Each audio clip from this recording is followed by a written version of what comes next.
कालाम खां असीं वञूं पिया। ख़ूबसूरत ढंढ आहे माहू ढंढ, उन पासे वञूं पिया। ऐं ही विच में तव्हां ॾिसो पिया त दरियाउ हले पियो, नंढड़ा नंढड़ा ॻोठ बि आहिनि, आबादी बि आहे, ज़मीन थिए पई आबाद, वॾा वण बि आहिनि ऐं जबल बि आहिनि। त हीउ ॾाढो ख़ूबसूरत नज़ारो आहे। साईं मोहम्मद हाशिम साहब, तव्हांजो छा ख़्यालु आहे हिन कालाम खां पाण महू ढंढ ॾांहुं सफ़र कयूं पिया? सर, कालाम मां पहिरियों चकर 2001 में आयो हुउमि, तॾहिं पाण खे एतिरो घुमण जो मौक़ो कोन मिलियो। जी साईं। ऐं वरी उन खां पोइ गुज़िरियल साल बि आयासीं, पर हिन पासे कोन आयासीं। हिकिड़ो ॿी पॉइंट आहे बिलू वाटर, जी हा। ऐं माशाल्लाह उहो बि ज़बरदस्त पॉइंट हुई। उते उन पॉइंट ते को ख़ासि त अहिड़ी कोन हुयो, पर असांखे हितां जी जेका नेचुरल लाइफ आहे उनखे ॾिसण जो ॾाढो सुठो मौक़ो मिलियो। 10-12 किलोमीटर जेको सफ़र हुयो त हुन में ॻोठ ऐं जेके जीअं ही ॻोठ आहिनि साईं, जीअं ही ख़ूबसूरत ॻोठ आहिनि, बिल्कुलु ईअं ॻोठ आहे, तमामु ख़ूबसूरत ॻोठ ऐं माण्हू आबादी कनि पिया, उन्हनि खे ॾिठोसीं जी साईं, कहिड़े तरह सां कमु कनि पिया। बराबरि हितां जी सफ़ाई सुठाई असांखे ॾाढी सुठी लॻी। ऐं माशाल्लाह अॼु जेको महू ढंढ झील तरफ़ असां हलूं पिया, हीअ त तमामु ख़ूबसूरत इलाइक़ो आहे ऐं बिल्कुलु जन्नत जो टुकड़ो आहे, जन्नत नज़ीर वादी आहे।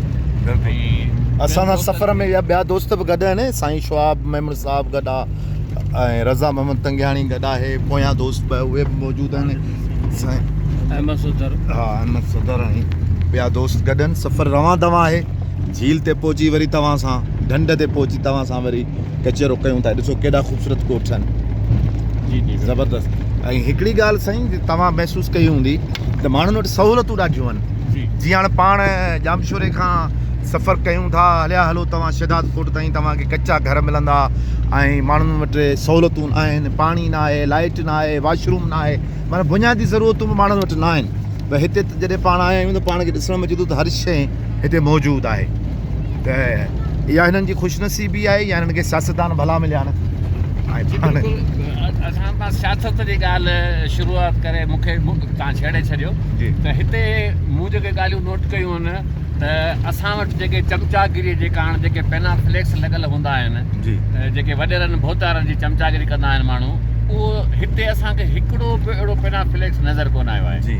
ऐं ॿी सुठी ॻाल्हि नज़र इहा हिते आई त दीवारुनि ते के बि अहिड़ा चाकिंग वग़ैरह न आहे।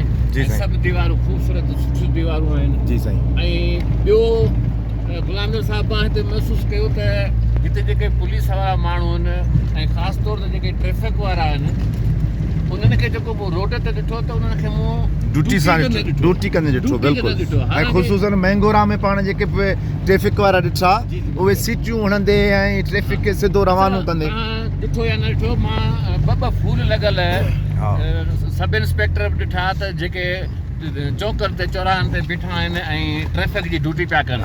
पर असां वटि हिकिड़ो जेको कांस्टेबल आहे ऐं उहो बि उते ख़बर न आहे केतिरी जेको आहे सो हैसियत रखे थो। ऐं उहे जेके बीठा आहिनि उन्हनि जो उन पंहिंजे ड्यूटी सां को तालुक़ु कोन हूंदो आहे, सिर्फ़ु पंहिंजे पैसनि जे लालच ते बीठा था।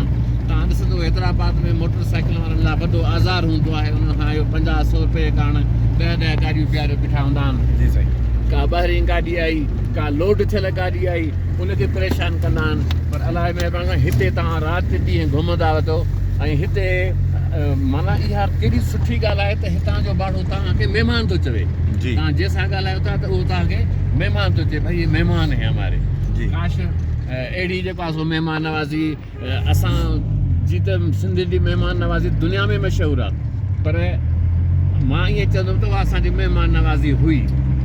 असां उनखे बरक़रार रखणु घुरिजे। असांखे ॿाहिरियों माण्हू अचे त असां उनखे एॾो प्यार मोहबत ॾियूं त जीअं जेको महिमान नवाज़ी जेको सिंधियुनि खे लक़ब मिलियो आहे उहो सदाईं असां वटि रहे। ऐं महिमान नवाज़ी पाण वटि आहे, पर पाण वटि फज़ीलत कान्हे।